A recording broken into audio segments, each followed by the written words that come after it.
কিসের আপনাদের এই অধিকার? কেন এই চিন্তা ভাবনা?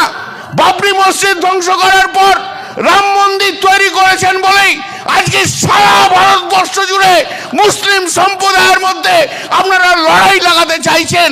মুসলিম সম্প্রদায়ের সমস্ত সম্পত্তি অধিকারকে আপনারা নিয়ে নিতে চাইছেন।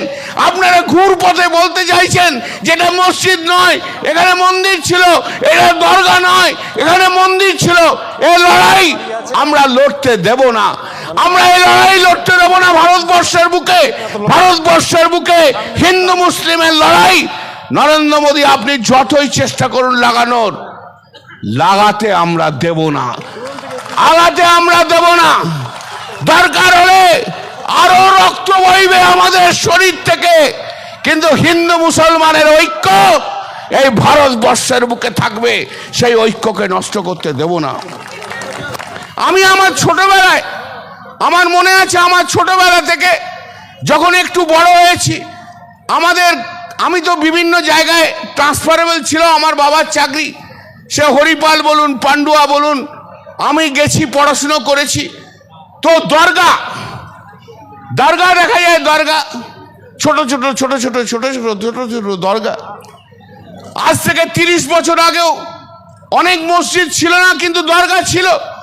সেই দরগাতে সন্ধ্যেবেলায় মা যখন ঠাকুর ঘরে প্রদীপ জ্বালাতো, আর আমার ঠাকুমা বলতো, যা একটা মোমবাতি দরগায় যে পীর বাবার জন্য দিয়ে আয়, ওনার কাছেও প্রার্থনা চাইতে হয়, সেই দরগার সম্পত্তি। এই তো সিকিউরিয়ার ছোট থেকে যে বড় হয়েছে এইভাবে। আজকে সেই চিন্তা ভাবনা থেকে সরে যাব কি করে? মা জ্বালাচ্ছে প্রদীপ ঠাকুর ঘরে, আর ঠাকুমার নির্দেশে 5-6 বছরের বয়সের ছেলে আমি দরগাতে যে প্রদীপ জ্বালিয়ে আসতাম, মোমবাতি জ্বালিয়ে আসতাম। আমরা এতটাই বিশ্বাস যে দরগাতে যে পীর বাবার, ওখানে পীর বাবাকে দেখি আর না দেখি, দরগাতে যে মাথা ঠেকালেই সমস্ত কিছু আমাদের ভালো হয়ে যাবে, এই বিশ্বাস নিয়েই তো আমরা বড় হয়েছি। আজ ভারতবর্ষের বুকে কত দরগা রয়েছে বলুন তো? সেই কটা দরগায় আজ কাগজ আছে বলতে পারেন? আজ আপনি এমন একটা আইন নিয়ে আসছেন, সেই দরগাকে তুলে দিয়ে বলবেন এটা ওয়াকফ প্রপার্টি নয়, এটা মসজিদ নয়, এটা অন্য প্রপার্টি, ওয়াকফ প্রপার্টি নয়। হতে পারে কখনো? 100 বছর ধরে যে সমস্ত প্রপার্টি ওয়াকফ প্রপার্টি হিসেবে আজকে গণিত হয়ে এসছে, আমরা জানি যেখানে এখানে মসজিদ আছে, এখানে দরগা আছে, এখানে মুসলিম ইনস্টিটিউট আছে, এখানে মুসলিম হসপিটাল রয়েছে। আজ তাদের কাগজ থাকুক আর না থাকুক, আপনি বাই স্ট্রোক অফ পেন আজকের এই বিল অনুযায়ী তার অধিকারকে কেড়ে নেবেন। এটা কি কখনো হয় নাকি? এটা কখনো বাস্তব হয়? মেনে নিতে পারি আমি। বছরের পর বছর ধরে রয়েছে, তাই তো কখনো হস্তক্ষেপ করেননি। আজকে কেন হলো? কেন এমন হলো? কিসের আপনাদের এই অধিকার? কেন এই চিন্তা ভাবনা?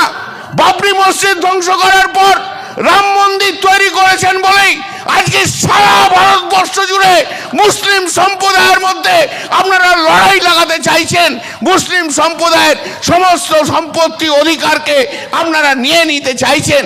আপনারা ঘুরপথে বলতে চাইছেন যেটা মসজিদ নয়, এখানে মন্দির ছিল, এটা দরগা নয়, এখানে মন্দির ছিল। এই লড়াই আমরা লড়তে দেব না।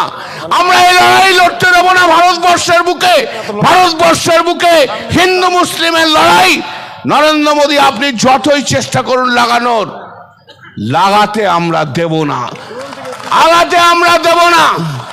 দরকার হলে আরো রক্ত বইবে আমাদের শরীর থেকে, কিন্তু হিন্দু মুসলমানের ঐক্য এই ভারতবর্ষের বুকে থাকবে। সেই ঐক্যকে নষ্ট করতে দেব না।